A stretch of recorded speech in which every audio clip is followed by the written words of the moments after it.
मी podcaster, लोकांनी लोकांसाठी केलेले podcast. In my entire life I have never said no to any help. मी जे माझं रोजचं काम आहे तेवढंच केलं तर ते मला करायलाच पाहिजे. म्हणजे ते for that I am existing. पण जे माझं काम नाहीये ते सुद्धा मी केलं पाहिजे. आणि as long as I am doing something worthwhile, कुठल्या तरी जरूरतमंद माणसाला मी मदत करतोय, तर I must go out of the way. Help is not doing certain thing which you are expected to do. मी पोलीस स्टेशनमध्ये गेलो, काम केलं, ऑफिसमध्ये गेलो, ते तर मला करायलाच पाहिजे. पण जे मी नाही केलं तरी सुद्धा मला कोणी काही म्हणणार नाही आणि तरी सुद्धा मी करीन. That is help. जेव्हा एका रिटायर्ड IPS ऑफिसर आणि ते पण डेकोरेटेड IPS ऑफिसरशी गप्पा मारायला मला संधी मिळाली, तेव्हा माझ्या मनात विचार होता की सरांशी कुठल्या विषयावरती गप्पा करायच्या.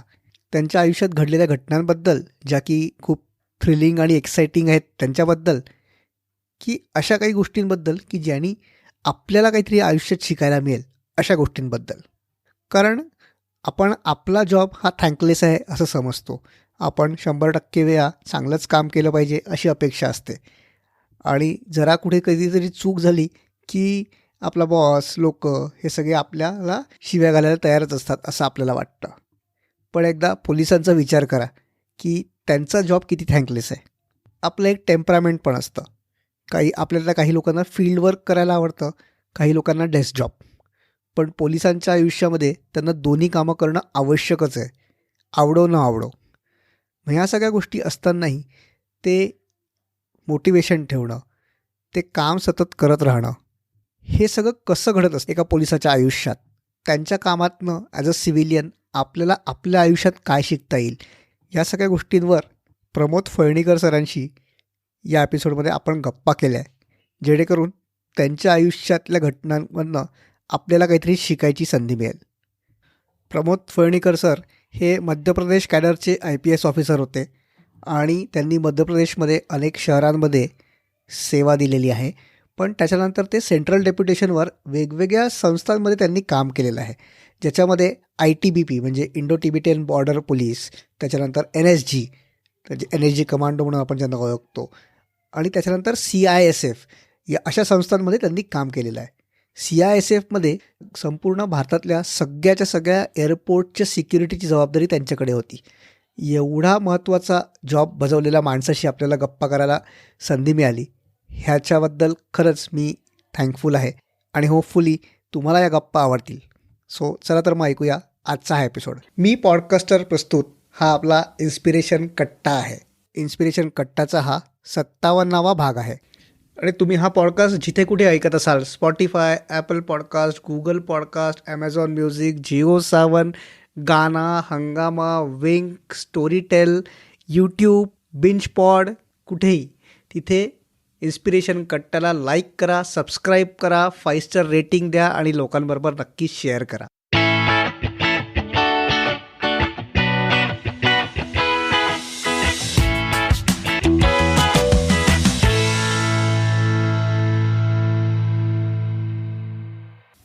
प्रमोद सर, तुमचं खूप खूप स्वागत आहे inspiration कट्ट्यावरती.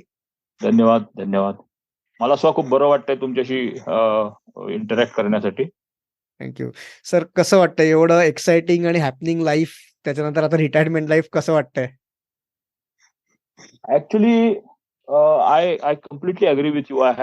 When I look back, I feel very happy and proud about my career. कारण जसं मी पुण्यात होतो, मला काही ऑल इंडिया सर्व्हिसेसच्या विषयी माहिती नव्हतं किंवा कसं पुढे, म्हणजे जनरली काय आज कम्पॅरेटिव्हली लोक जास्ती अवेअर असतात आज about various options. We were not aware to that extent. त्यामुळे मी सिव्हिल सर्व्हिसेस मध्ये जाईन हे सुद्धा मला माहित नव्हतं किंवा प्रयत्न करावेत हे सुद्धा. By the time I graduated I wasn't sure, I wasn't even aware. So from that angle when I look back I really feel very proud and happy. आणि रिटायरमेंट नंतर एक गोष्ट होते की बऱ्यापैकी व्हॅक्युम टाईप क्रिएट होते. म्हणजे असं की you have been doing a lot of things, you have been involved in managing things from various levels, then suddenly it becomes zero. So in my opinion, one must keep on planning for post-retirement engagements also. Like I said, I am thinking of doing something in UPSC coaching. That is the most important thing which I can do. कारण काय मी मागच्या काही वर्षात बरेच म्हणजे otherwise also मी बरंच वाचत राहिलो, पण मागच्या काही वर्षात युपीएससी रिलेटेड बेसिक गोष्टी आम्ही बऱ्याच वाचल्या, म्हणजे 2-4 सब्जेक्टसाठी. तो माझ्या मते मी जर इथली पुण्यातली काही मुलं अपिअर होत असतील, मुलं मुली, तर I can be of help to them. That is one option which is in my mind. Otherwise आता मी जस्ट पुण्यात आल्यामुळे आता मी सेटल होते. So now this is a settling process. I have a lot of friends in Pune, माझे लहानपणचे मित्र आहेत. पण let us see how it evolves. That I am not particularly sure की आता ते कसं हे होईल म्हणून. बरोबर. सर, तुम्ही आता युपीएससी कोचिंगसाठी तुम्ही म्हणालात की तुमचे प्लॅन्स आहेत. तुम्ही हे पण म्हणालात की तुमच्या वेळेस असं काही अवेअरनेस नव्हतं. सो आता ते अवेअरनेस वाढलंय असं तुम्हाला वाटतं का? आणि दुसरी गोष्ट म्हणजे अजूनही म्हणजे तुम्ही मराठी मध्यमवर्गीय घरातनं आय-पी-एस झालेल्या लोकांची संख्या ही फार कमी, आपल्याला फार कमी लोकं माहिती असतात. तर असं का आहे? आणि सर, तुमचा जो युपीएससीचा प्रवास होता तो जरा उशिरा सुरू झाला, ग्रॅज्युएशन नंतर 4-5 वर्षांनी सुरू झाला. सो त्याचं काय कारण होतं आणि त्याच्यामुळे तुम्हाला पुढे काही प्रॉब्लेम्स झाले का? माझी उशिरा एंट्री हो. झाली सर्व्हिसेसमध्ये.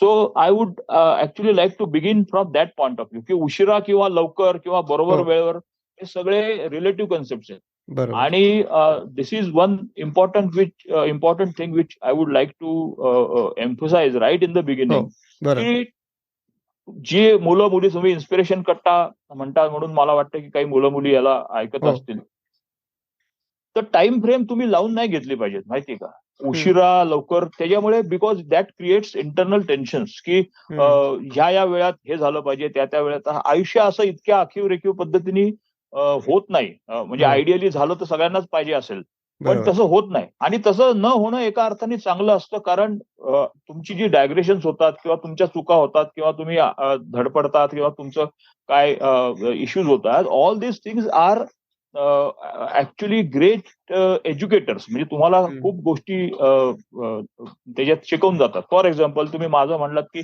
आय अग्री दॅट 21-22 वर्षाच्या असताना तुम्ही तयारी करून, जनरली लोक 23-24 ला येतात. मी अजून काही मी 21च्या ऐवजी मी 26ला आलो. So that was the time lag, or that was, तुम्ही म्हणलात त्याप्रमाणे, की उशिरा आलो. पण या वेळामध्ये मी काही करत नव्हतो किंवा माझी डेव्हलपमेंट होत नव्हती असं नाही.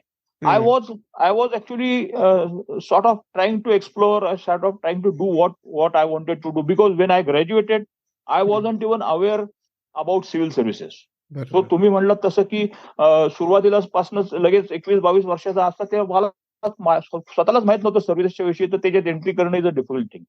सो इन द प्रोसेस मी ज्या गोष्टी करत होतो, मी काही कोर्स केले, त्यानंतर I did MBA, then I was working in a private sector.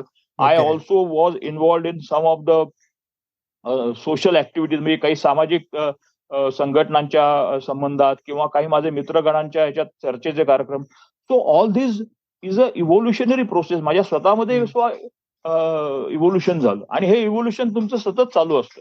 तो माझ्या मते मी सगळ्यांना हे एक ऍडवाइस देईन किंवा इनपुट देईन, की तुमचं जीवन वाहतं असलं समजा, if you are doing something, if you are committed to doing something, त्याच्यानंतर सारखं यश अपयशनी तुम्ही खचून जाऊ नका. आणि त्याच्यातनं काही वाईट होत नाही. Ultimately life cannot actually be framed in a very small or very defined compartments, की ह्या वयापर्यंत हे झालं पाहिजे. So that is a very important thing which I would like to tell everybody. बरोबर. सो तुमचं काही जणांचं 25 वर्षाचं असताना होत असेल, तुमचं 30 वर्षाचं असताना होईल. What is important is not कधी चालू होत आहे. व्हॉट इज इम्पॉर्टंट इज तुमचं चालू झाल्यानंतर तुम्ही किती भक्कम किंवा किती मिनिंगफुल काम करताय. बरोबर. पण म्हणजे तुमचं हेच म्हणणं आहे, की जरी तुम्हाला ज्या लाईनमध्ये जायचं आहे, त्या लाईनची सुरुवात नसेल झाली, तरी तोपर्यंत रिकामं न बसता काही ना काही करत राहायला पाहिजे. येस. जीवन वाहतं राहिलं पाहिजे. That is the basic crux. तुम्ही काहीतरी करत राहायला पाहिजे. आणि लोकांना भेटत राहणं, वाचत राहणं, इंटरॅक्ट करत राहणं, वेगवेगळे अनुभव घेत राहणं, वेगवेगळ्या ठिकाणी प्रयत्न करणं, ह्या सगळ्या गोष्टी या वाहतं राहण्यामध्ये आहेत.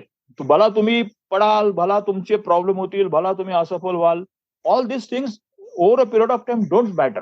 तुम्ही एक बरोबर. छोट्या छोट्या गोष्टींनी, जसं मी आता बघतो काही काही वेळेला आताची नवीन पिढी एकदम उतावळी असते, त्यामुळे ते हो. खचून जातात. खचून जाऊन काय होणार नाहीये. हम्म. नो बडी इज, आता तर जग तर इतकं जास्ती कॉम्प्लेक्स झालंय की nobody is bothered about you. Right. You are bothered about you, your immediate family, तुमचे आई वडील, तुमचे मित्र, जवळचे मित्र, they are only bothered about you. Hmm. त्याच्यामुळे खूप जास्ती तुम्ही कोणी काय विचार करेल, मग मी एवढ्या वयात असं झालं नाही तर ह्याचा काय, कोणाला तुमच्याविषयी विचार करायला वेळ नाहीये. तुम्ही स्वतःच तुमच्याविषयी विचार केला पाहिजे. हम्म. तो वाहतं राहण्याचा अर्थ असा नाही की तुम्हाला एक सक्सेस नंतर दुसरा सक्सेस मिळाला पाहिजे. वाहतं राहण्याचा अर्थ हा आहे की तुमचं काहीतरी चालू राहिलं, बसून राहू नका. बरोबर. वाचत राहणं is also a part of वाहतं राहणं. राईट. लोकांची इंटरॅक्ट करणं, नाटकामध्ये नाटकाची काहीतरी म्हणजे कुठल्या तरी कल्चरल ऍक्टिव्हिटीमध्ये इन्व्हॉल्व्ह होणं, कुठल्या तरी सामाजिक ऍक्टिव्हिटीमध्ये इन्व्हॉल्व्ह होणं, all these are parts of this flowing process. बरोबर. आणि सर आजकालच्या सेल्फ हेल्पच्या ह्याच्यामध्ये बऱ्यापैकी हे म्हणतात की पॅशनचा शोध घ्या, पॅशनचा शोध घ्या, आणि मग लोक फक्त पॅशनचा शोध घेण्याच्या मागेच धावतात, आणि त्याच्यामुळे ह्या सगळ्या गोष्टी, लोकांशी भेटणं आणि वाचणं, हे मागे राहतं कुठेतरी, आणि मग आपल्याला पॅशन सापडत नाहीये याच्यासाठी मग ते खचून जातात. I completely agree. पॅशन तुम्हाला passion over a period of time कळू शकते. काय माहितीये का, असं आयडियल तुम्ही एखाद्या माणसाचं उदाहरण घेतलं, मुलगा किंवा मुलगीचं, तर की ते पहिल्यापासून काही लोकांचे इंटरव्ह्यू वगैरे घेताना दाखवतात, ते पहिल्यापासून they are very clear what they want to come, आणि it is a good thing. त्यांच्या आयुष्यात तसं व्हावं, ते खुश राहू देत, चांगली गोष्ट आहे. पण सगळेजण तसे नसतात, आणि सगळेजण तसं नसणं इन अ वे चांगलं आहे. त्याच्यातनंच जास्ती क्रिएटिव्हिटी जन्माला येते किंवा जास्ती कमिटमेंट जन्माला येते. तुम्ही काय माहिती का, मी तसं तुम्ही म्हणाल की 21-22 तुमची मधली वर्ष जी माझी गेली, त्याच्यामध्ये मला एक वेगळी व्हिजन आली. आणि आता मी जेव्हा रिटायर झालोय आणि मागे वळून बघतोय, तेव्हा मला कळतं की त्या व्हिजनने मला माझ्या नोकरीमध्ये खूप मदत केली. I have no problem in identifying with the common people. माझ्या ऑफिसमध्ये लोक आले कुठल्याही, because I don't consider myself as a officer of British tradition. तर त्याचं माझ्या मते ह्या गोष्टीची मदत होते तुम्हाला. तो पॅशन तुम्हाला जी आहे ना, आज तुम्हाला कळत नसेल पॅशन काय आहे, तर तुम्ही माझी पॅशन काय असेल, काही दिवसांनी तुम्हाला कळेलच ते. तुमचं जर जीवन वाहतं राहत असेल, at some point of time you would definitely come to know की तुमची पॅशन काय आहे. बरोबर. सर, एक IPS ऑफिसरचं आयुष्य कसं असतं, म्हणजे डेली रुटीन एक साधारण कसं असतं? म्हणजे आता ऍक्च्युली IPS ऑफिसर सुद्धा म्हणलं ना, तर it's not a straitjacket career as such. म्हणजे असं की आपल्याला जनरली IPS म्हटल्यानंतर डिस्ट्रिक्ट पोलीस किंवा पोलीस कमिशनर किंवा पोलीस SP ऑफ पोलीस हे आठवतात. तो कमिशनर काय करतो किंवा SP काय करतो, त्यांचं जीवन जे असतं ते वेगळ्या प्रकारचं असतं. मी बाकीची वेगवेगळी जी करिअर केली त्याच्यात पण वेगळं जीवन असतं. सो बाय अँड लार्ज मी तुम्हाला सांगतो की जेव्हा एखादा पोलीस ऑफिसर, IPS ऑफिसर असेल, सुरुवातीला जसे आम्ही ट्रेनिंगमध्ये जातो तेव्हा आम्ही एकदम ग्रासरूट लेवलवर काम करतो. जसं लोकांना वाटतं की एक्झॅक्टली म्हणजे राईट फ्रॉम द बिगिनिंग तू कमिशनर झालास किंवा तू SP झालास, दॅट डज नॉट हॅपन. तुम्ही सुरुवातीला जे आहे की जसं मी खरगोनमध्ये गेलो होतो, सो आय वॉज थाना प्रभारी, SO जो असतो SHO म्हणतात किंवा आपल्याकडे PSI म्हणतात. तो गोगावा नावाच्या पोलीस स्टेशनचा थाना प्रभारी होतो मी. So you do everything as थाना प्रभारी, की सकाळी म्हणजे रात्री उशिरापर्यंत तुम्ही ठाण्यामध्ये रिपोर्ट्स बघून ते आमच्या इथे जनरल डायरीला रोजनामच्या म्हणतात. रोजनामच्यामध्ये त्याचे रिपोर्ट्स टाकायचे, इन्व्हेस्टिगेशन करून त्याचे केस डायरी लिहायच्या. पोलीस स्टेशनमध्ये लोक येतात त्यांच्याशी इंटरॅक्ट करायचं, प्रॉब्लेम्स असतील तर त्याला सोडवायचा प्रयत्न करायचा. गस्तवर जायचं, रात्री उशिरा म्हणजे रात्री 12-1ला निघून तुम्ही 3-4 पर्यंत गस्त करतो. हे 3 महिन्यापर्यंतच होतं, पण 3 महिन्यात सुद्धा तुम्हाला बऱ्यापैकी त्याच्यात एक दृष्टी येते. आणि अशा प्रकारचं काम नंतर ऍज ऍडिशनल SP, जसं मी ऍडिशनल SP इंदोर होतो, सो मी माझा रुटीन असं असायचं की मी सकाळी जनरली 9:30च्या सुमारास बाहेर पडायचो, आणि माझं ऑफिस कंट्रोल रूम मध्येच होतं. म्हणजे I was more involved in the field activities than actually the office activities. कारण माईक 2चा प्रेझेन्स ह्याच्यात शहरात असणं जरुरीचं आहे. मग त्याच्यानंतर मी दुपारी 3च्या सुमारास यायचो, जेवून थोडा विश्रांती घ्यायचो, जायचो, परत रात्री 9:30-10ला यायचो, जेवून परत बाहेर पडायचो, मग रात्री 3 वाजता 3च्या सुमारास परत यायचो. हे माझं रोजचं रुटीन होतं. So your routine changes as per your post.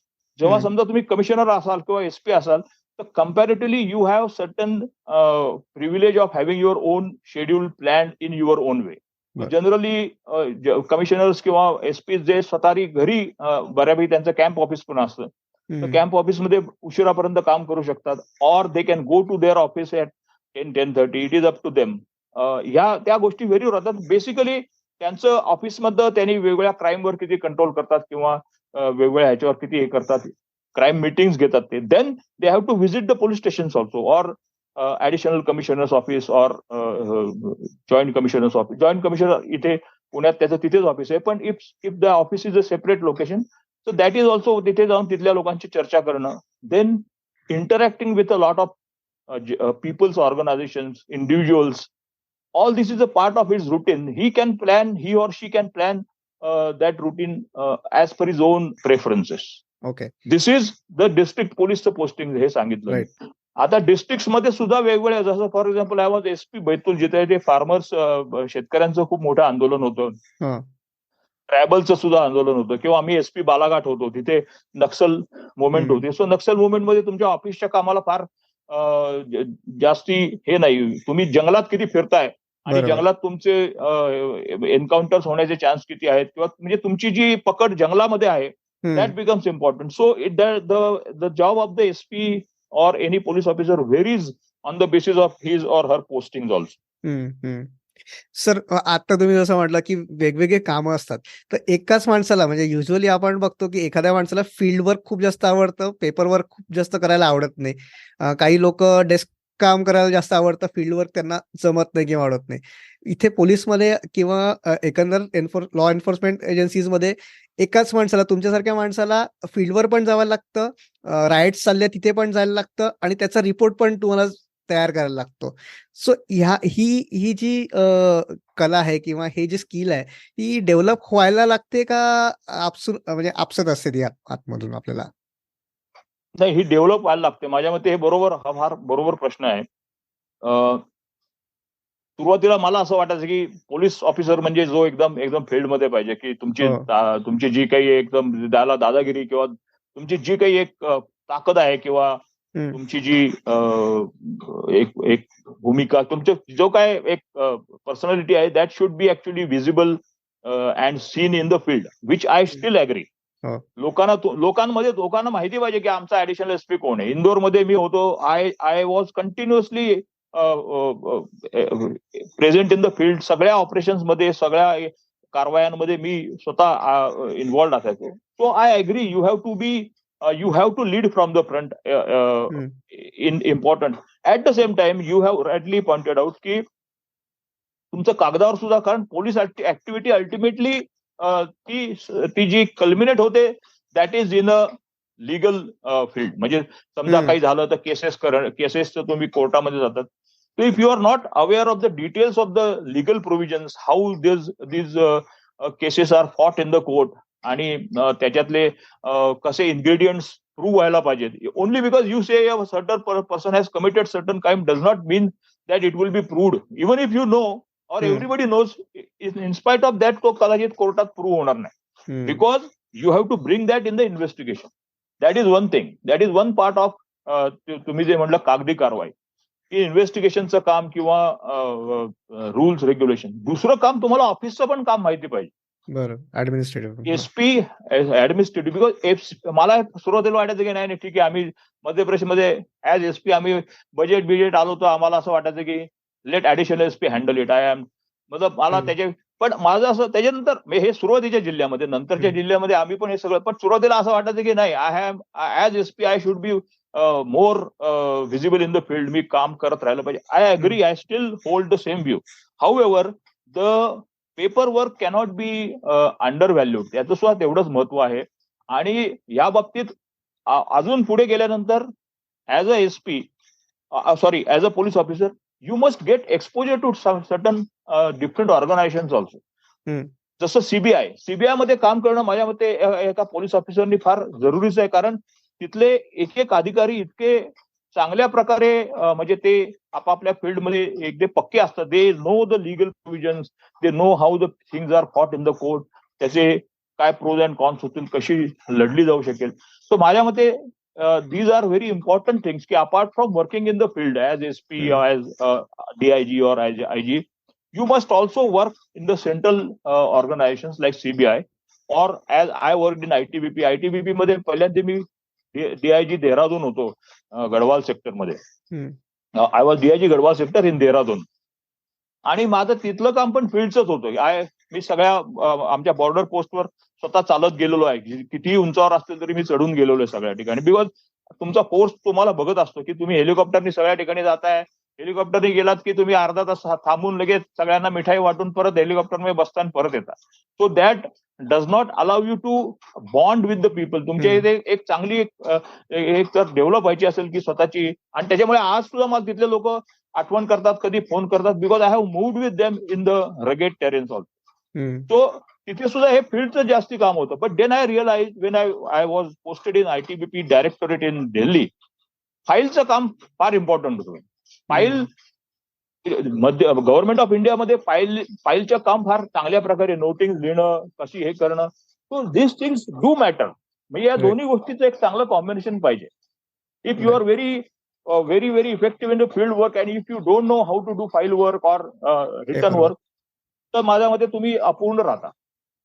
आणि पोलीस ऑफिसरने इन्व्हेस्टिगेशन मध्ये किंवा इंटेलिजन्स रिपोर्ट्स मध्ये सुद्धा त्यांचं एक्सपोजर झालं पाहिजे. एस्पेशली CBI मध्ये तर माझ्या मते जायला, CBI किंवा NIA कुठलंही चांगल्याच इन्व्हेस्टिगेटिव्ह ऑर्गनायझेशन मध्ये जायला पाहिजे. ओके ओके सर, आता ITBPचा विषय निघाला तर आपण न्यूजमध्ये गलवान आणि आपण लडाख या सगळ्या गोष्टी सध्या वाचतोय. तर तुम्ही तिथे असताना अशा काही घटना घडल्या होत्या का? मी DIG गढवाल सेक्टर होतो. सो माझा जो AOR म्हणतात, एरिया ऑफ रिस्पॉन्सिबिलिटी, तो होता हे जे 4 धाम आपण म्हणतो, बद्रीनाथ, केदारनाथ, गंगोत्री आणि यमुनोत्री, ह्या जोडणार याला जे ऍक्सिस होतात, म्हणजे ऋषिकेश मधनं एक ऍक्सिस जाते रुद्रप्रयाग होऊन बद्रीनाथच्या बाजूला. त्याच्या रस्त्यावर गोचर म्हणून आहे, त्याच्यानंतर एक जोशीमठ म्हणून आहे. तो जोशीमठ आणि गोचरला आमच्या बटालियन होत्या. दुसरी ऍक्सिस जाते जी मातलीच्या बाजूला जाते. मातलीला एक आमची बटालियन होती, दॅट गोज टू हर्सिल. आणि ती एक ऍक्सिस आहे, त्याच्यामध्ये गंगोत्री आहे आणि यमुनोत्री आहे. आणि या ऍक्सिसवर केदारनाथ बाजूच्या म्हणजे ऍक्सिसच्या मध्ये आहे. अदरवाईज बद्रीनाथ आहे आणि गंगोत्री आहे. हर्सिलच्या बाजूला गंगोत्री आहे. तर हे सगळ्यांना माहिती असलेले पॉइंट आहेत. पण ऍक्च्युली ह्याच्या पुढे जाऊन आमच्या पोस्ट चालू व्हायच्या. For example, if you go to Gangotri, तुम्हाला त्यात एक कोपांग म्हणून एक पोस्ट दिसते, that is on the main road only, गंगोत्रीच्या आधी. आणि कोपांग मध्ये एक लेफ्टला रस्ता जातो. त्या रस्त्यावर इनर लाईन परमिट जरूर असते. त्याच्यानंतर म्हणजे सगळे लोक जाऊ शकत नाहीत त्या रस्त्यावर, दे आर नॉट परमिटेड. तिथनं आमच्या पोस्ट चालू होतात. म्हणजे नेलांग, नागा, PDA, सुमला, या खूप 15-16 हजार पर्यंत पोस्ट आहेत आमच्या. आणि तिथे मी सगळ्या ठिकाणी गेलेलो आहे. सो पण तिथे तुम्ही म्हणता तसं आत्ता चायनाचा प्रेझेन्स नाहीये. म्हणजे 62 मध्ये नागापर्यंत तिथले हे आले होते असं आम्ही ऐकलं. But at present there is no. However there is one point which is very crucial, that is बद्रीनाथच्या बाजूला जेव्हा तुम्ही जाता तेव्हा मलारी म्हणून एक जागा, तिथे आर्मीचं सुद्धा लास्ट पोस्ट आहे. मलारी नंतर पॉइंट म्हणजे चढणं चालू, जास्ती हेवी चढण चालू होते. आणि सुमला म्हणून पोस्ट आहे. Sumla is also a very difficult to go to Sumla. Sumla नंतर तुम्ही फायनली जाता बारावतीमध्ये. तर बारावती ही जी पोस्ट आहे ती इनफॅक्ट ऍज फार एज माय नॉलेज गोज 1954 मध्ये सुद्धा त्या बारावतीमध्ये पहिल्यांदा चायनाने आपला क्लेम सांगितला होता. आणि what actually is to a large extent true is that on the eastern border McMahon line असल्यामुळे काहीतरी डिफाईन करायला बेसिस आहे. हालाकी त्याच्या बाबतीत सुद्धा वेगवेगळे व्हर्जन्स आहेत आणि त्या बाबतीत हे that is a different thing. However on the western side it was probably presumed. why I am saying probably is that I don't have any written source as such on the basis of which I can claim, but this is what in the discussions certain experts have told ki it was presumed ki हे जे passes आहेत, ज्या खिंडी आहेत, त्या खिंडीज would be treated as natural barriers. Okay. तो बारावतीच्या जवळ मुलिंगला म्हणून, ला म्हणजे पास किंवा खिंड, तर मुलिंगला तिथे आहे. आणि गाड म्हणजे नाला किंवा एक सोर्स ऑफ वॉटर. तो मुलिंगला जनरली मानलं जातं मुलिंगला वॉज दिस्टिंग. त्याच्यानंतर हे बारावतीच्या जवळ जो हे येतो एक होती गाड म्हणून आहे, म्हणजे होती नावाचा नाला, तो पॉइंट आहे ज्याच्यात तुम्ही म्हणता तसं की प्रत्येक वर्षी 15 ऑगस्टच्या आसपास ते तिकडचे चायनीज, बिकॉज चायनाने आतापर्यंत, आता मागच्या काही वर्षात आपल्याकडे पण रोड बिल्डिंग चांगलं झालंय, पण ऍट दॅट टाइम मी जेव्हा होतो तेव्हा गोइंग टू बारावती वॉज मतलब it was a big achievement की तुम्ही गेलात. पण चायनाने काय कम्प्लीट रोड्स करून ठेवलेले, they don't stay on the borders. They don't stay on the borders. ते आपले ट्रक घेऊन येतात आणि थोडा वेळ थांबून किंवा त्यांचे शेपर्ड्स किंवा त्यांच्या बाजूचे जे मेंढपाळ वगैरे असतील ते. पण हे 15 ऑगस्टच्या आसपास नेहमी होतं. So that is a flash point. Though it has not taken, I mean it has not gone in a very serious direction. हे जनरली 15 ऑगस्टच्या आसपास नेहमी होतं की आपले शेपर्ड्स किंवा आपले लोक सुद्धा त्या बाजूला, म्हणजे आपले मेंढपाळ सुद्धा त्या बाजूला आपलं भारतीय असलेलं काहीतरी त्या बाजूला टाकायचा प्रयत्न करतात, किंवा ते काय आपल्या बाजूला काहीतरी चायनीज लिहिलेलं, म्हणजे only two, but it's not a very serious thing, but that's an important violation in a way, and that we keep on reporting. आणि तिथे एक पार्वती कुंड म्हणून आहे, तिथे वी डेलिबरेटली एनकरेज, पहिल्यांदा पण तिथे मेला व्हायचा. So some people come to Parvati Kundu, and Government of India ensures that it happens, so that we have claim over that this thing. So that Barahoti important आहे. बाकी पॉइंट्स वर तुम्ही म्हणता तशा इव्हन लेह लडाखला सुद्धा कंटिन्युअस हे होत नाहीत, क्लॅशेस होत नाहीत. It is a border which you have to protect continuously, and we are fully equipped. Army आणि ITBP बरोबरीने तिथे एक्झिस्टंट असतात. आणि इन केस समथिंग हॅपन्स, आम्ही दोघांनी मिळून कसं काय कारवाई करायची याची बरेच एक्सरसाइजेस चालू असतात. पण ITBPचं तिथलं जीवन फार मुश्किल आहे. म्हणजे आतापासून जे बर्फ पडायला चालू होईल, काही दिवसांनी तिथे इतकं जास्ती बर्फ चालू होईल, म्हणजे आम्ही इव्हन आमच्या जवानांना सुद्धा एक अपील टाईप करतो, तुमचं लग्न करायचं असेल तर तुम्ही ऑक्टोबर ते फेब्रुवारी करू नका, because it would be impossible for you to come for your own marriage. Though we do arrange, म्हणजे ते मजेत आम्ही म्हणतो, पण मग कधीतरी असं करावं लागतं की हेलिकॉप्टर पाठवून बोलवून घ्या, which also is very difficult. So staying in ITBP location is extremely challenging. आणि पण वी आर प्रिपेअर्ड, आणि ITBP over a period of time खूप जास्ती म्हणजे ताकदीने तयार झालेली आहे. आणि आर्मीच्या बरोबर निरंतर जे बॉर्डर फोर्सेस असतात, they have a regular coordination with the army also. जसं ITBPचं या एरियामध्ये 9th माउंटन ब्रिगेड आहे याच्यात जोशी म्हटला, सो त्यांच्याशी कंटिन्युअस माझं हे असायचं. We use to conduct a lot of war exercises and ops exercises together. तर हे चालू असतं तिथे नेहमी. ओके. पण हे जे हाय अल्टिट्यूड ज्या प्लेसेस तुम्ही सांगितलं की ते मेळा भरवला जातो, मुद्दामून भरवला जातो वगैरे, तर हे तिथे अदरवाईज राहण्यासारख्या जागा नाहीये, म्हणून तिथे आपल्याला क्लेम करायला काहीतरी ऍक्टिव्हिटीज करायला लागतात. हो, it is not a very मतलब हॅबिटेबल टाईप ऑफ, कारण काय तिथे भयंकर बर्फ असतो. जुन्या काळी कधी राहत असतो माहित नाही. आता केवळ ITBPच्या पोस्ट आहेत तिथे, आणि ITBPच्या महामुश्किलीने आमच्या इंजिनिअरिंग ब्रँचने त्या पोस्ट क्रिएट केलेल्या आहेत. And apart from ITBP there is nothing. पण आता मागच्या काही वर्षात परत असे प्रयत्न झाले की मधल्या काही गावांमध्ये जी की डेझर्ट झाली होती 1962 नंतर, त्या गावामध्ये पण थोडं लोकांना एनकरेज करायचं कधी कधी जाण्यासाठी. कारण त्या लोकांनी काही गावात, I don't know on Barahoti axis, but on some other axis I know, गावं अशी ओसाड पडलेली आहेत ती. So they are being encourage to sort of go to these villages at some point of time. पण बाय अँड लार्ज या सगळ्या ऍक्सेसवर काही हे नाहीये. म्हणजे ही बॉर्डर खूप इनहॉस्पिटेबल टाईप आहे. म्हणजे त्याच्यात काय खूप गवत नाहीये, काही म्हणजे शेती करण्यासारखं पण काही नाही. मग लोक जाऊन राहतील कशाला. पण पहिल्यांदा सुद्धा मला असं वाटत नाही की तिथपर्यंत राहत असतील की नाही. म्हणजे ही जी मी आता ज्या ठिकाणी राहतो त्याच आसपास राहत असतील, मला तरी असं वाटतंय. काही आतली गावं आहेत ज्याच्यात राहायची लोक, पण that also is being encourage now. Okay. आणि same is on the other side of the border.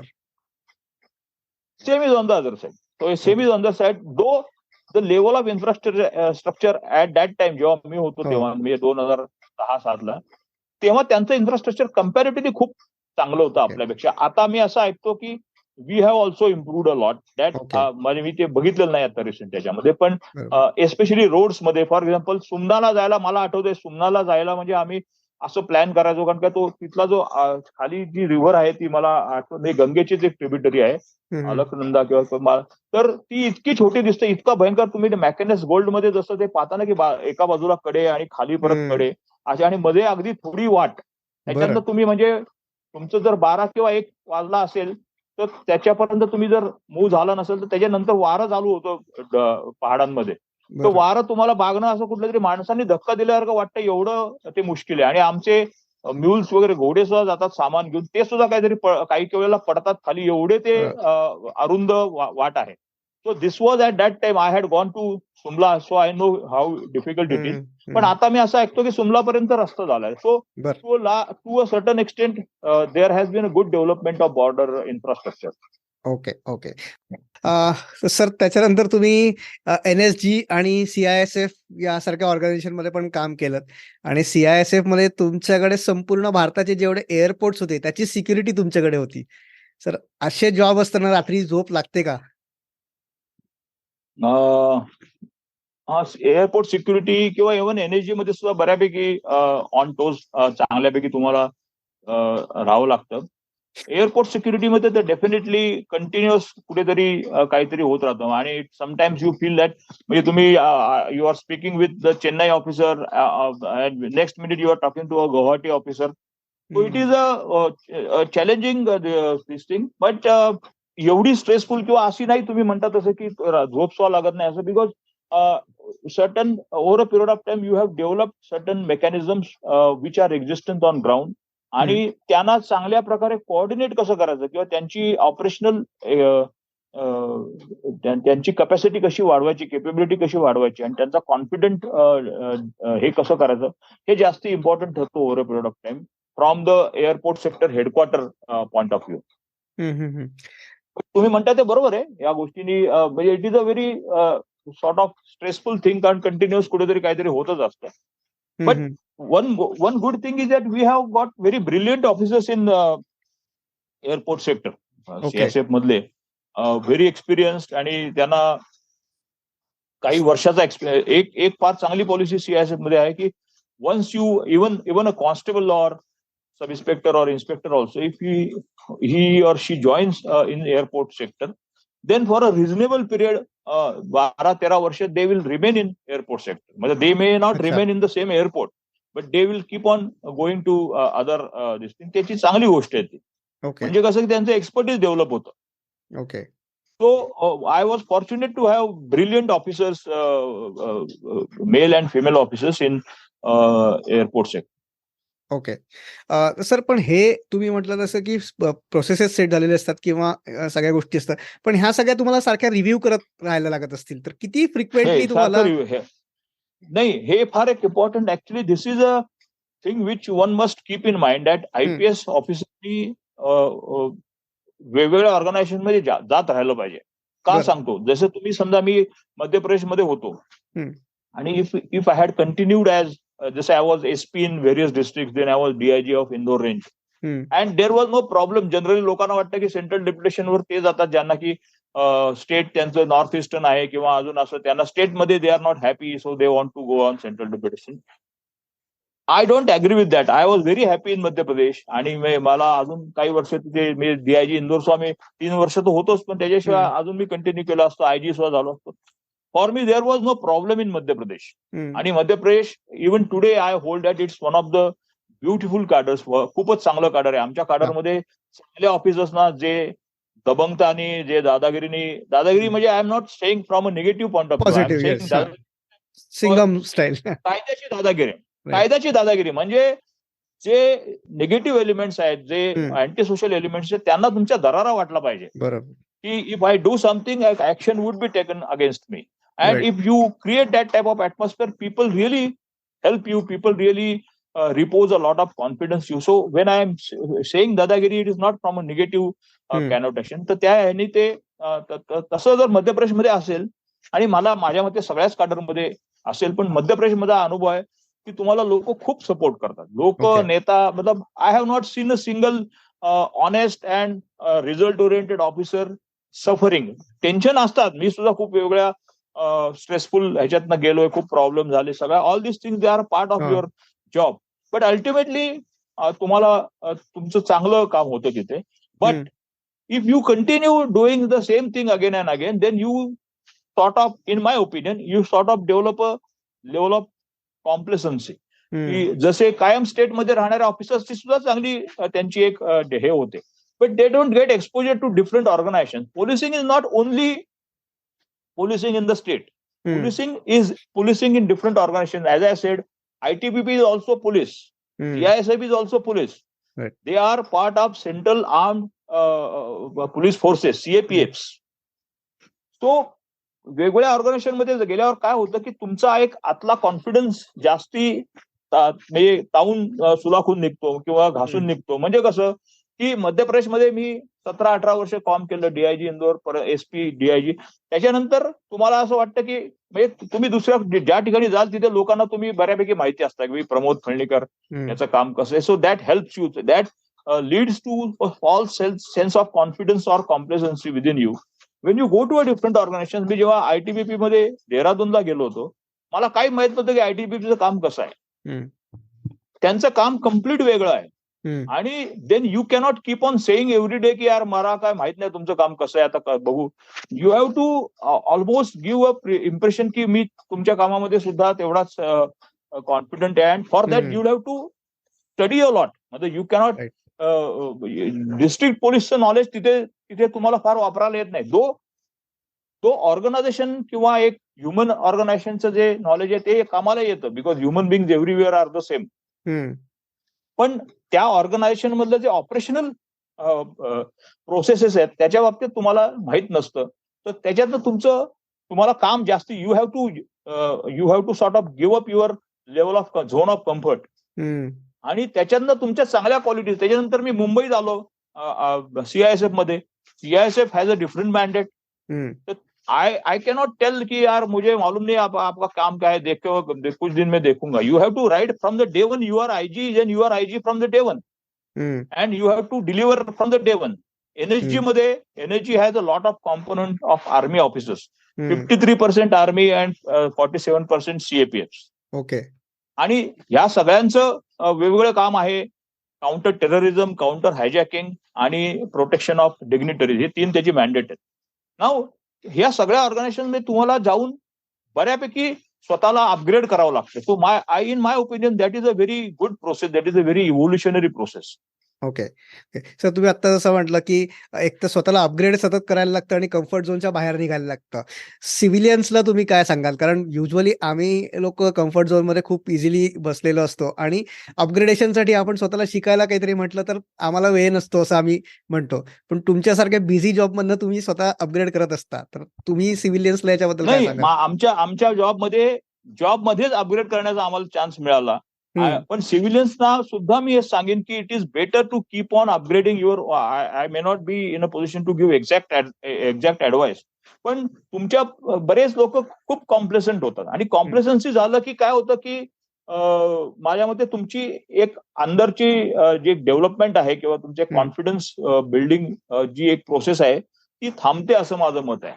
आणि तसं आज मला I am confident of handling any situation in government of India, ज्याच्यामध्ये मी कुठल्याही ऑर्गनायझेशनमध्ये कुठल्याही पोझिशनमध्ये अतिशय दर्जेदार काम करू. मी असे ऑफिसर्स बघितले, दे आर व्हेरी फिअरफुल की अरे सर मैं वहां कैसे करूंगा, बिकॉज नवीन गोष्ट हँडल करण्याचा त्यांना अनुभव नाही. नवीन गोष्ट म्हणजे सगळी नवीन माणसं, नवीन ह्युमन सिस्टीम, नवीन ऑपरेशनल सिस्टीम. तर this thing even in the private this thing वेगवेगळ्या गोष्टी हाताळण्याचा तुम्ही सुद्धा प्रयत्न केले पाहिजेत. And this can be a small effort. म्हणजे तुम्ही for example if you are saying you are doing furniture business, you are very confident about your own market segment, then you can think of some other thing also. Maybe a small start, but for that you'll have to take extra efforts. Right. That is very important. माझ्या मते हे अपग्रेडेशनचं आणि नवीन गोष्टी करून पाहण्याचं किंवा zone of comfort सोडण्याचं हे जे लॉजिक आहे, that is applicable irrespective of government department. Right. आणि सर अजून एक गोष्ट जी आम्हाला नेहमी वाटत असते, की आमचा जॉब थँकलेस आहे. म्हणजे आम्हाला काही ॲप्रिसिएशन मिळत नाही, चांगलं काम करणं हे अपेक्षित असतं. पण तुमच्यापेक्षा थँकलेस जॉब कुणाचा असू शकतो? म्हणजे तुमचा स्वतःला लागलं होतं, तुमच्या डोळ्याला इंजुरी झाली होती आणि कदाचित दुसरीकडे काहीतरी घटना, दुसऱ्या दिवशी काहीतरी घटना झाली असेल, तर लगेच तुम्हाला लोकांनी शिव्या पण घातल्या असतील. तर इतका थँकलेस जॉब असूनही परत दुसऱ्या दिवशी काम करायचं इन्स्पिरेशन कसं मिळतं? मला असं वाटतं की yes, to a certain extent what you are saying is right.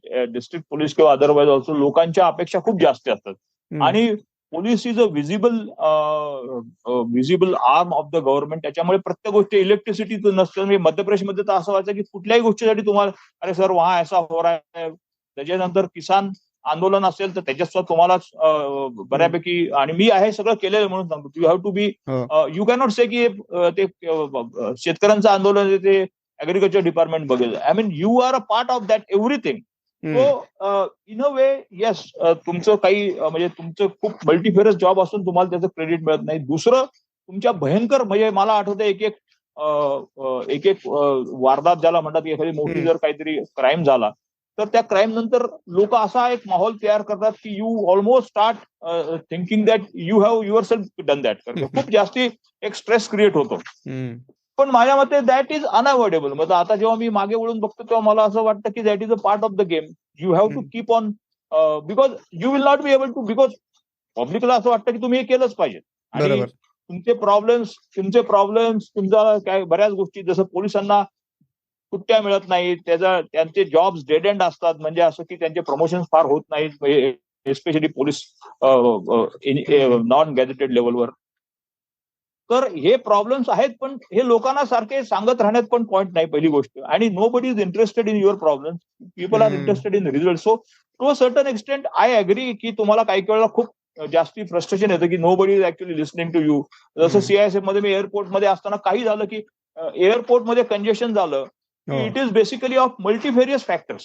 Right. पण सगळेजण CISF ला एकदम धरायला जातात. आणि hmm. We have fortunately what we did, we conducted a lot of studies and lot of ground level reports which showed that की ह्या गोष्टी सुद्धा केल्या गेल्या पाहिजेत. त्या आमच्या कामी आल्या. पण तेव्हा आमच्या अधिकाऱ्यांना जरूर असं वाटतं की सर ये इसमें मेरा कोई लेना देना नहीं है, but in spite of that I am being held responsible. I hmm. Think that is probably everywhere and that probably would remain with police job. पण याच्याबरोबर तुम्हाला सॅटिस्फॅक्शन सुद्धा खूप मिळेल. आणि हं. लोक कम्प्लीट थँकलेस नसतात. तुम्ही हं. तुम्ही जर पण तुम्ही जर ऍक्सेसिबल असाल लोकांना आणि बरं. तुम्ही जर काम करत असेल, काय माहिती का, तुम्ही बऱ्याच लोकांना असं वाटतं की I should not be visible. माझं कम्प्लीट वेगळं मत आहे. तुम्ही you are a public servant. तुम्ही लोकांच्या मध्ये राहून काम झालं पाहिजे. लोकांच्या, if you are SP, you meet students organisation, you meet leaders, you meet journalist, you meet labour leaders. सगळ्यांची तुमचं सारखा एक इंटरॅक्शन पाहिजे. Hmm. And they will give you lot of inputs. प्रॉब्लेमच्या वेळेला ते तुमच्या बरोबर उभं असतील. Sports persons, college going students, any, म्हणजे सगळ्या क्रॉस सेक्शनची तुम्ही. आणि माझ्या मते जेव्हा तुम्ही वेगवेगळ्या लोकांशी जोडलेले राहता, तुम्हाला त्यांचं खूप चांगलं हे मिळतं. दे वुड डेफिनेटली, अगर तुम्ही काम इनफॅक्ट तुमचे प्रॉब्लेम झाले तरी सुद्धा ते तुम्हाला त्याच्यात मदत करतील, because they are understanding you. But if you keep yourself as a separate department, police is a visible department which has to work within the environment of the हं. public presence. सात पोलीस स्टेशन लेवलवर तुमचा police स्टेशनच्या वरच्या म्हणजे ACP असेल किंवा DCP असेल, additional commissioner, they should keep on interacting with the public. माझ्या मते जेवढं तुमचं इंटरॅक्शन जास्ती असेल, जेवढं तुमची कम्युनिटी पोलिसिंग मध्ये तुम्ही जेवढा विश्वास कराल, तर हं. जेवढे तुम्ही व्हिजिबल असाल तेवढं तुम्हाला तो जॉब थँकलेस वाटणार नाही. हे सगळे तुमचे, they will be sort of acting as your hands in the field.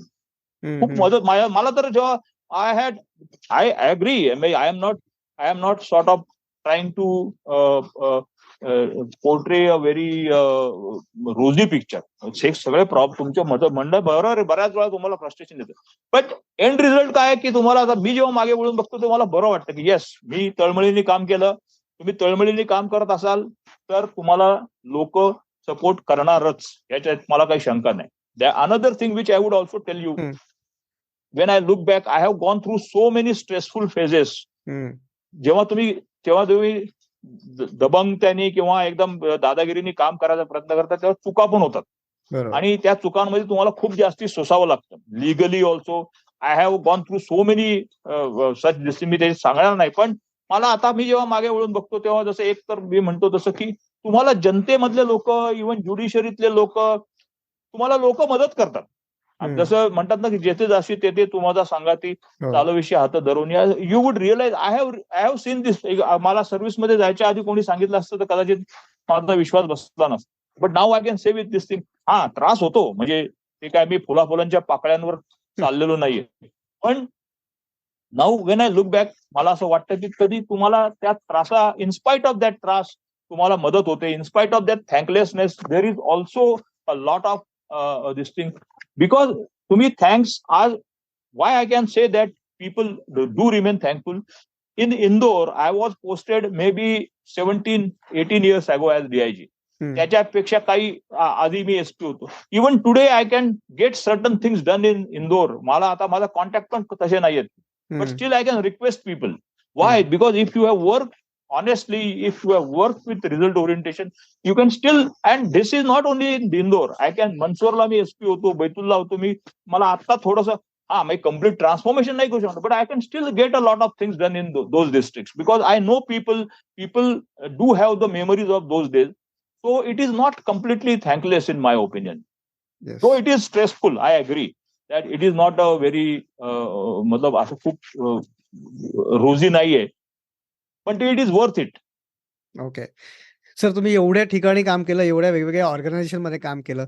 एखादा असा कुठला दिवस किंवा एखाद्या अशी कुठली घटना आठवते का की पॉझिटिव्ह वे मध्ये की ज्याला तुम्ही जन्मभर लक्षात ठेवू शकता? अशा खूपच घटना आहेत. दोन सांगतो घटना, म्हणजे थोडक्यात विशद करण्याचं. एकदम माझ्या नोकरीच्या सुरुवातीला झाली. I was posted in Bilaspur in आता तो छत्तीसगडमध्ये, तेव्हा बिलासपूर मध्य प्रदेशमध्ये होतं. आणि मला काही माहित नव्हतं की पोलिसिंग काय. आम्ही थोडं नॅशनल पोलीस अकॅडमीमध्ये काही दिवस शिकलो होतो, पण त्याच्यातनं खूप तुम्हाला you are not exactly aware of the nitty gritties. So I remember I was staying in Bilaspur officers mess, आणि माझ्याकडे एक माणूस आणि एक मुलगी, they straight away came to the mess.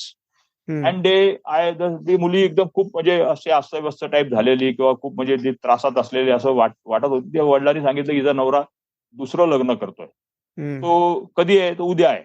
मी म्हटलं ठीक आहे, उद्या सकाळी. असो दुसऱ्याची सकाळी मी जीपमध्ये त्यांना दोघांना बसवून I went to that Ratanpur police station as far as I remember. आणि रतनपूर पोलीस स्टेशनला जाऊन तिथल्या त्या इन्स्पेक्टरला मी म्हणलं you also come with me. आणि त्याच्यानंतर आम्ही त्या गावात गेलो, आणि त्या गावात लग्न चालू होतं. तर चालतं लग्न मी थांबवलं, आणि मला आठवतंय की त्यांनी पण तलवारी वगैरे काढल्या. आम्ही पण म्हणलं की ठीक आहे, आता आम्ही पण गोळी चालू वगैरे. आणि मग समोर त्यांना डेअरिंग झालं नाही. आम्ही त्या नवरदेवाला घेऊन पोलीस स्टेशनमध्ये आलो.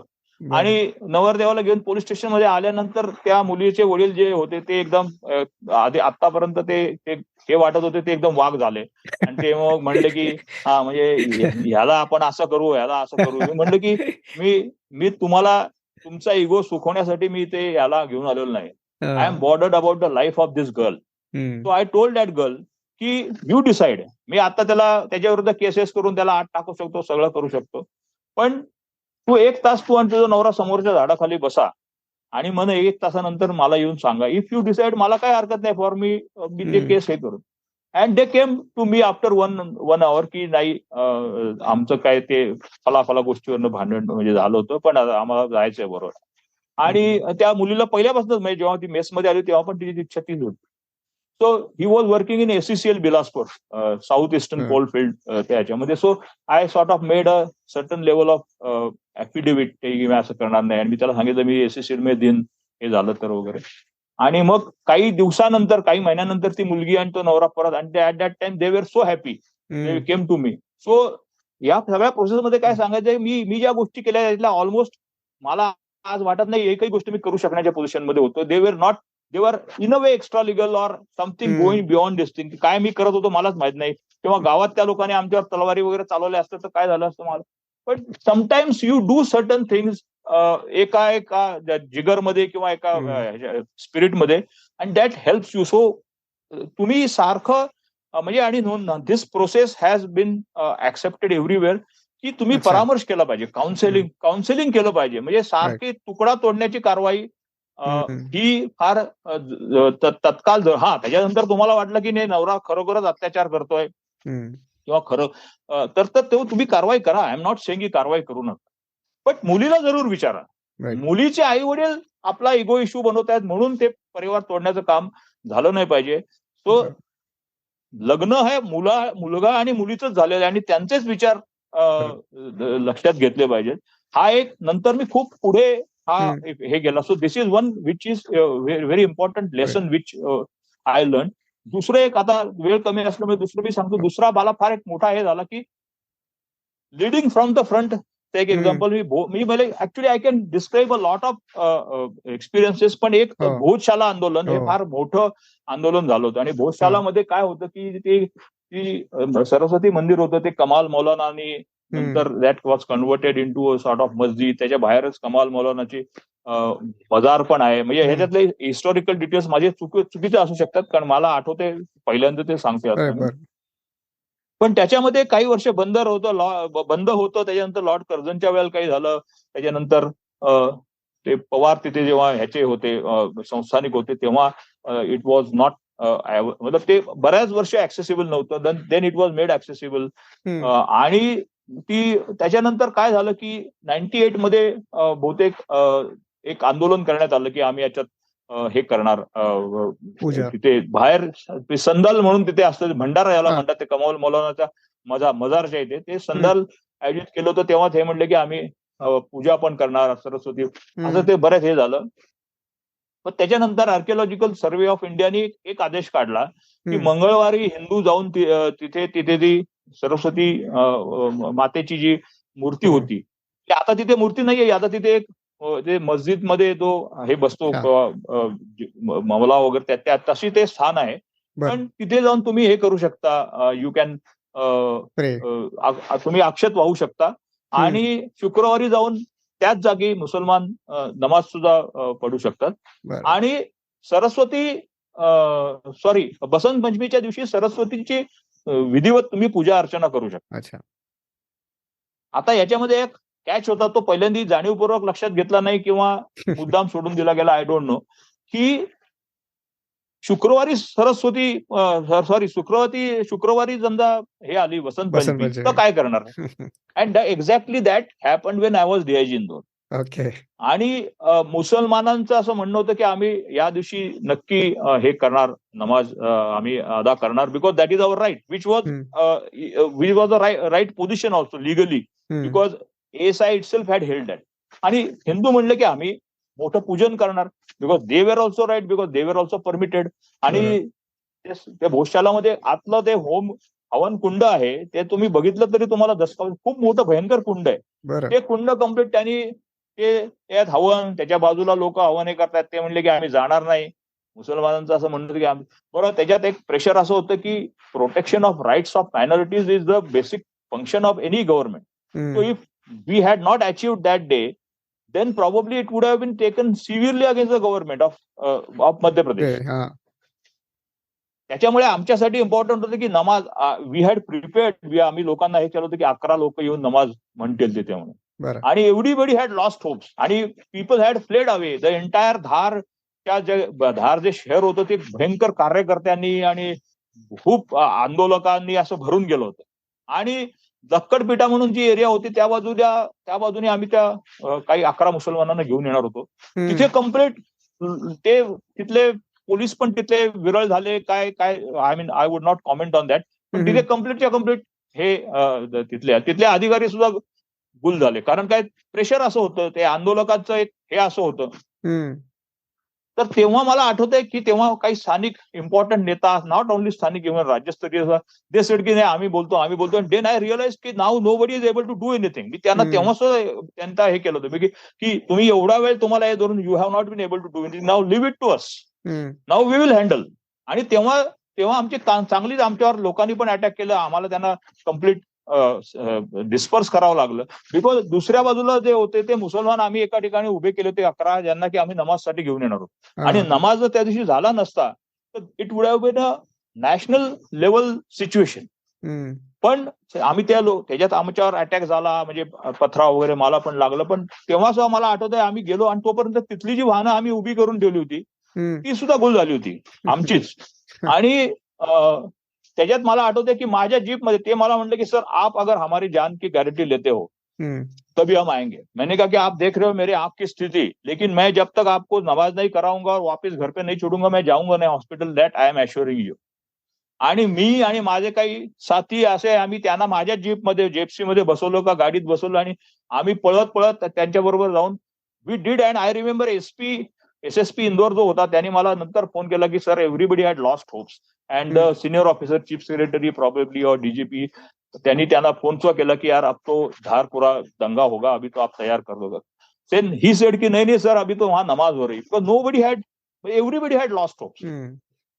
So there are two things to learn here. एक if you are leading from the front. Right. अधिकाऱ्यांच्या बाबतीत माझं असं म्हणणं if you are leading the front, तुमचे लोक तुम्हाला कधी दगा देणार नाही. तुमचे constable, head constable, sub inspectors पण तुम्ही ऑफिसमध्ये बसून आदेश देणार नाही पाहिजे. You have to lead from the front. माझ्या सगळ्या आयुष्यातला मी बालाघाटमध्ये नक्षल जिल्ह्यामध्ये सुद्धा होतो, तिथे सुद्धा आम्ही गोळीबार वगैरे, तुम्ही गोळीबार तिथे जाऊन नक्षल्यांची तुम्ही लढा द्या असं नाही होत. तुम्हाला तिथे बरोबर पाहिजे. Similarly law and order situation मध्ये तुम्ही ऑफिसमध्ये बसून order, because I can quote you certain examples in certain other places जिथे की लोक स्पॉटवर नव्हते and that turn in to hugely problematic situations. तर तुम्ही स्पॉटवर असाल, तुम्ही सगळ्यात पुढे असाल, तर तुमचे लोक तुम्हाला कधी दगा देणार नाही. That is a very important lesson and in my opinion this is a lesson not only for the police, for everybody. Right. Secondly, as I said, if you are in touch with people, if people have confidence in you, then people will stand with you like the people stood with me. आता वेळ असेल तर अजून एक example मी तुम्हाला सांगतो. If you create an impression, I was in Mandsaur district. Mandsaur is known for drugs. आज सुद्धा तुम्ही नार्कोटिक्स कंट्रोल ब्युरोच्या डीजीला विचारलं तर तो म्हणजे एव्हरीबडी नोज मंदसौर, बिकॉज तिथे officially Central Bureau of Narcotics जे आहे ते अफीमचे पट्टे देतात तिथे officially, because there is a अल्कोहॉइड फॅक्टरी इन निमच. त्या फॅक्टरीसाठी त्यांना अफीम लागते. पण त्याच्यामध्येच लोकांचं एक्स्ट्रा हे सुद्धा होतं. But I had done a very clear this thing that in no case there would be action against a innocent man, because NDPS act मध्ये काय आहे की बॅकवर्ड अँड फॉरवर्ड लिंकेजेस सुद्धा कल्पेबल असतात. म्हणजे समजा मला पकडलं आणि मी सांगितलं की नचिकेतकडनं मी सामान घेऊन येत होतो, तर नचिकेत पण आरोपी झाला, तर ही गोज टू द जेल. मग नंतर तू सांगत राहा की माझा काही संबंध नाही. तर लोक त्याच्यामुळे खूप घाबरतात and people, there are a lot of issues that I would not like to mention those issues here. पण त्याच्यामुळे पण मी म्हणलं आम्ही कारवाई करू, but we would do only कारवाई against a person who is really doing this thing. So over a period of time there was an image, मी चुकी म्हणजे बेईमान काम करणार नाही, चुका होतील पण बेईमानी रॉंगफुल गेन केली पैशासाठी असं that every. So I am trying to drive at a different point. त्या जिल्ह्यामध्ये there was a custodial death in Ratlam industrial area Jaora, Ratlam district मधलं पोलीस स्टेशन होतं. And Ratlam SP called me because that person was from Laduna is a place in Mandsaur. आणि त्याच्यात मागच्या वर्षी दंगा झाला होता, मी स्वतःच त्या दंग्याला कंट्रोल केलं होतं. It was a hugely sensitive place.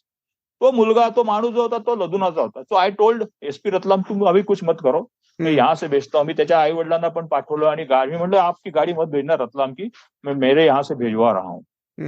मी गाडी भेटवली. ते they were in the Jaora civil hospital. SP collector पण तिथे होते आणि मी म्हणलं तुम्ही तिथे बसा फक्त आणि तुम्ही फक्त इंटरॅक्ट करा ह्याच्या आई वडिलांची, बाकी मी बघतो. त्याच्यानंतर आम्ही त्याला घेऊन आलो आणि ती बॉडी रात्री पोहोचली लदुनामध्ये. आणि तेव्हा मध्य प्रदेशमध्ये रात्री बऱ्यापैकी वीज जायची. तो can you imagine a situation की मुलगा पोलीस कस्टडी पोलिसांमुळे मेलाय, लोक भयंकर आक्रोशित आहेत आणि आम्ही काही लोक फक्त पोलीस तिथे होतो, त्या गावामध्ये होतो. कम्प्लीट वीज गेलेली आणि छोट्या छोट्या घरांच्या कौलांवर हजारो पोरं बसली होती. आज त्यांनी जर ठरवलं असतं तर आम्ही एका मिनिटात कचूवर झालो असतो किंवा आम्हाला भयंकर फायरिंग करून त्यांच्यातले काही लोक हे करावे लागले.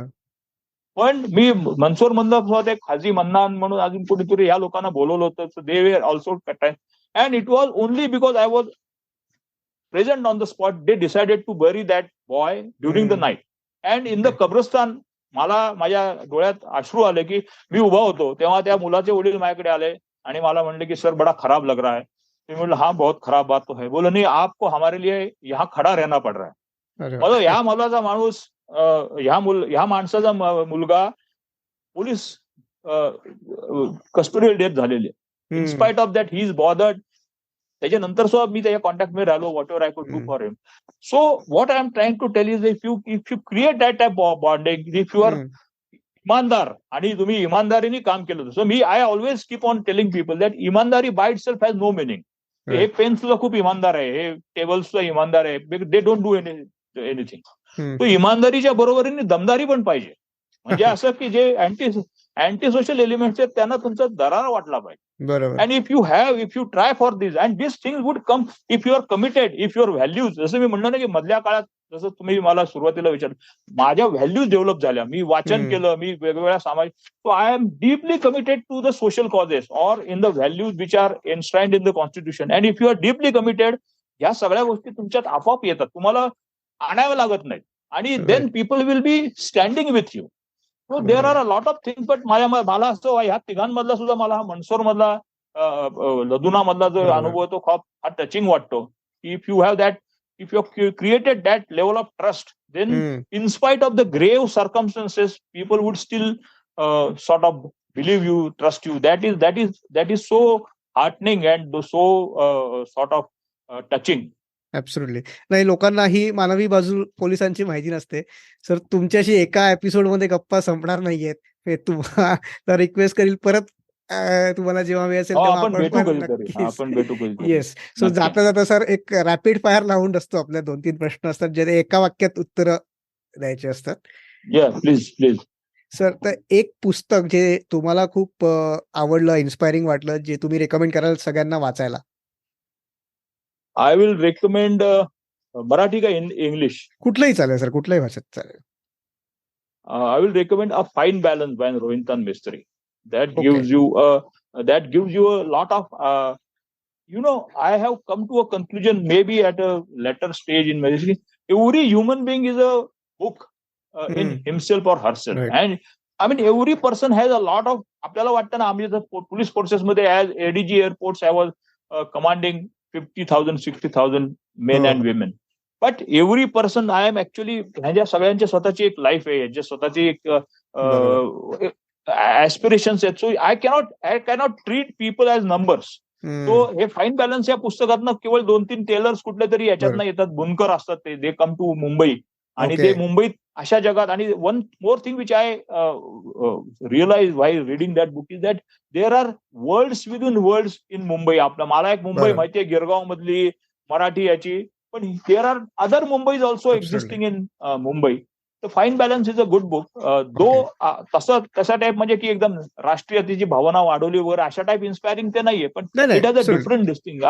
Otherwise I can recommend a lot of books. पण मला हे आता लगेच तुम्ही विचारलं रॅपिड फायर मध्ये there may be certain this thing, पण मला हे आवडतं पुस्तक. ओके. सर 2020-21 हे 2 वर्ष जी होती ती फार भयंकर आणि फार म्हणजे सगळ्यांना खूप त्याचा हे झाला, पण याच्यातनं अनेक गोष्टी शिकायला पण मिळाल्या. तर तुम्ही काय सांगाल की या करोनाच्या काळात आपल्याला काय शिकायला मिळालं? माझ्या मते करोनाच्या काळात आपल्याला हे शिकायला मिळालं की we are all are one. हे आपण फार एक लक्षात ठेवलं पाहिजे की आपण एक तर आपण बऱ्यापैकी म्हणजे पराधीन आहे जगती पुत्र मानवाचं जे म्हणतात ते तुम्हाला you realise that I have realise that not only in this otherwise also आहे की आपण खूप गोष्टी करायचा प्रयत्न करतो, करत राहिलं पण पाहिजे. पण तरी सुद्धा तुम्ही या सगळ्या पसाऱ्यामध्ये नगण्य असता एक इंडिव्हिज्युअल. आणि तुम्ही कोणी स्वतःला एवढा दादा समजू नये की मी भयंकर म्हणजे खूप हे आहे, तसं नसतं actually. That is one realisation. And another realisation की आपला सगळा आपण म्हणजे the thing which I have been saying right from the beginning, I again realise and that affirmed by sort of faith also, की मदत करणं life I define life in terms of help. मदत करणं राहणं, कंपॅशन, दुसऱ्यांना मदत करणं, याच्याशिवाय आयुष्यात काही नसायलाच पाहिजे किंवा नसूच शकतं. That is the thing again I learn in Covid period. Because what had happen की आमचं CISF मध्ये बऱ्यापैकी initial part I was in NSG, then I was in CISF. पण आम्ही CISFच्या बऱ्याच लोकांना वॅक्सिनेशन केल्यामुळे फॉर्च्युनेटली आमच्या लोकांना किंवा त्यांच्या फॅमिली खूप जास्ती सेकंड वेव्ह मध्ये सुद्धा हे झालं. पण सेकंड वेव्ह मध्ये अदरवाईज खूप हेवी हे झालं. म्हणजे आय पर्सनली सफर्ड. माझे वडील सुद्धा तेव्हाच त्याच्या पण तेव्हा आम्ही खूप तयारी केली होती. Because in airport we have a lot of contact in hospital. This thing आम्ही we had prepared a lot, म्हणजे सगळ्या आधी. आणि ती सगळी प्रिपरेशन मी जनतेतल्या कुठल्याही माणसासाठी वापरली. म्हणजे कोणी मला म्हणजे लोकांना माहिती पण पडलं की भाई हे करतात, तो पीपल यूज टू की कोणीतरी कुठलं तरी फोन करते. आणि एअरपोर्ट सेक्टर असल्यामुळे मला तो ऍक्सेस पण होता की कुठे औषध कोचिनला मिळतं तर मी ते मागून घ्यावं किंवा हैदराबादहून लगेच सकाळपर्यंत पोहोचवा असं. And that has given me a lot of असं वाटलं की जेवढं आपण हे करत राहिलं पाहिजे आणि केलं पाहिजे. माझ्या मते हा सेन्स ऑफ वननेस नाही. And for a police officer this is very important. I have in my entire life I have never said no to any help. मी जे माझं रोजचं काम आहे तेवढंच केलं तर ते मला करायलाच पाहिजे. म्हणजे ते for that I am existing. पण जे माझं काम नाहीये ते सुद्धा मी केलं पाहिजे. आणि as long as I am doing something worthwhile, कुठल्या तरी जरूरतमंद माणसाला मी मदत करतोय, तर I must go out of the way. Help is not doing certain thing which you are expected to do. मी पोलीस स्टेशनमध्ये गेलो, काम केलं, ऑफिसमध्ये गेलो, ते तर मला करायलाच पाहिजे. पण जे मी नाही केलं तरी सुद्धा मला कोणी काही म्हणणार नाही आणि तरी सुद्धा मी करीन. That is help and that is what corona has again taught us, असं मला वाटतं. राईट. सर, जाता जाता एक शेवटचा प्रश्न, की एका वाक्यात समजा तुम्हाला 130 कोटी भारतीयांना काहीतरी संदेश द्यायचा आहे, मन की बात सांगायची आहे, तर काय सांगाल? नाही, तेवढा मोठा मी नाहीये, पण मला हेच परत मी सांगेन की एकमेकांना मदत करणं आणि एकमेकांना कुठल्याही रूपात न पाहता किंवा कुठल्याही एका प्रकारच्या पार्श्वभूमीच्या विना पाहता माणसाने माणसाला मदत करत राहणं, that is the most important thing, असं माझं मत.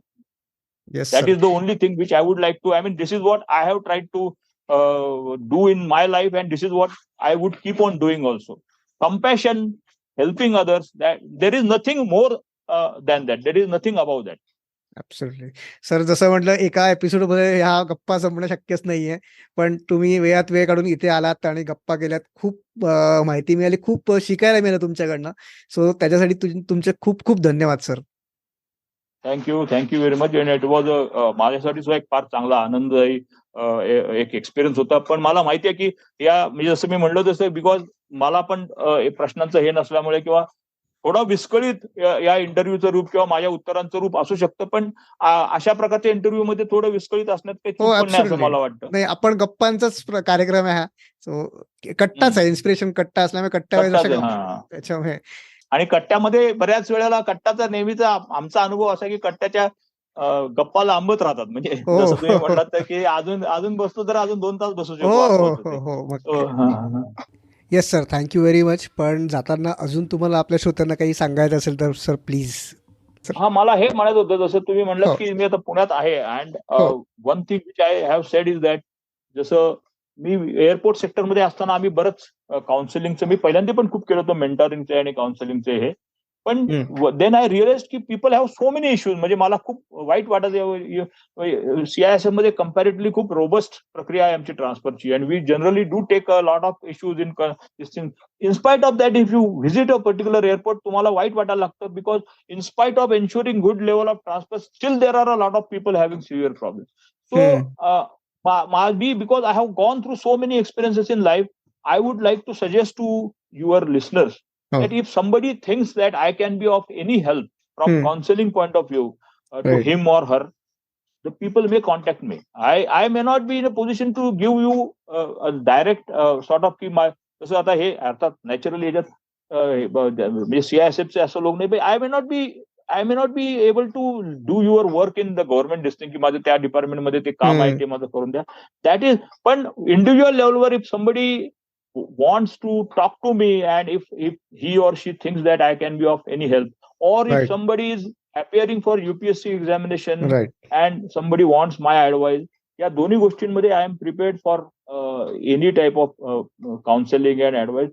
and I am sure that I will be able to make. I would be able to help those people to a large extent. म्हणजे त्याच्याच बाबतीत मी खूप कॉन्फिडंट आहे की because you develop that emotional mobility, that empathy. मी इतक्या situation बघितल्यात, मी स्वतः सुद्धा वेगवेगळ्या स्ट्रेस मध्ये गेलेलो. मला दुसऱ्याचा प्रॉब्लेम समजून घ्यायला खूप मुश्किल येणार नाही असं मला वाटतं. I can definitely give you good inputs तुमच्या आयुष्या बाबतीत, किंवा युपीएससी कोचिंग तुम्ही करत असाल तर युपीएससीच्या प्रिपरेशनच्या बाबतीत डेफिनेटली मी तुम्हाला चांगली मदत करू शकेन.